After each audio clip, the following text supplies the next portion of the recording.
ہم 4 دوست تھے جو ہمیشہ نئے ایڈونچر کی تلاش میں رہتے تھے۔ اس بار ہم نے ایک ایسے پہاڑ کا رخ کیا جس کے بارے میں عجیب کہانیاں مشہور تھیں۔ گاؤں والے کہتے تھے کہ وہاں رات کو کوئی سایہ بھٹکتا ہے اور اس کی آوازیں سنائی دیتی ہیں۔ ہم نے ان باتوں کو محض وہم سمجھا۔ جیسے ہی ہم نے چڑھائی شروع کی، ایک عجیب سی خاموشی چھا گئی۔ پرندوں کی چہچہاہٹ بھی غائب ہو چکی تھی۔ ہوا میں ایک سردی تھی جو ہڈیوں تک اتر رہی تھی۔ سورج غروب ہو رہا تھا اور پہاڑ کی چوٹی پر ایک پراسرار دھند چھا رہی تھی۔ رات گہری ہوئی تو ہم نے کیمپ لگایا۔ اچانک دور سے کسی کے چلنے کی آواز آئی۔ ہم نے ایک دوسرے کی طرف دیکھا مگر کوئی نظر نہیں آیا۔ پھر سرگوشیوں کی آوازیں آنے لگیں جیسے کوئی ہمارے ارد گرد بات کر رہا ہو۔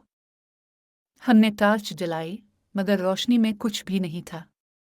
میرے دوست احمد نے کہا، یہ صرف ہوا کا شور ہے، مگر اس کی آواز میں بھی خوف تھا۔ ہم نے آگ تیز کی مگر وہ سردی کم نہیں ہوئی۔ پھر ایک سایہ ہمارے کیمپ کے قریب سے گزرا۔ وہ انسان جیسا نہیں تھا بلکہ ایک لمبا، بے شکل وجود تھا۔ ہم سب سکتے میں آ گئے، زبانیں گنگ ہو چکی تھی۔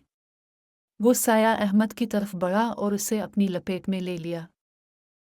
احمد کی چیخ فضا میں گونجی اور پھر خاموشی چھا گئی۔